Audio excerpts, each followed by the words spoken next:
In today's video, I'm going to teach you how to block your Revolut card. Whether you've misplaced your card or you're dealing with a security concern, I'll walk you through the exact place in the app to take action and explain what each option does so you can choose confidently. Start by opening the Revolut app on your phone. On the main screen, look to the top right corner for the cards icon. It looks like a small bank card. Tap that to open your cards. If you have more than one card, like a physical card and a virtual card, you'll see them listed here. Tap the specific card you want to block so you don't affect the wrong one.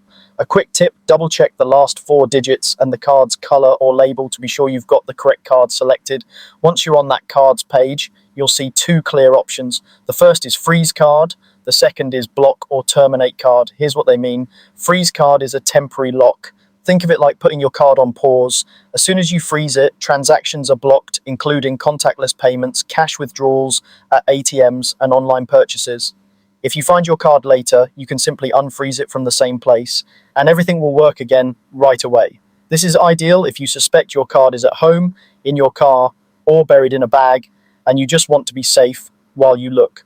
Block or terminate card is permanent. Choose this only when you're sure the card is lost for good, stolen, or compromised. Once terminated, the card can't be used again, and this can't be undone. Any saved payment details or recurring charges tied to that card will stop working, and you'll need a replacement card to continue using those services. Make your choice based on the situation. If it's a temporary worry, freeze gives you quick protection with an easy way back. If it's a confirmed issue, terminate ensures the card is fully disabled. Quick note, these actions affect only the card you selected. Other cards on your account stay active. Freezing or terminating a card doesn't lock your Revolut account, so you can still move money and manage everything else. Ensure your app is updated and you're online, so changes apply instantly.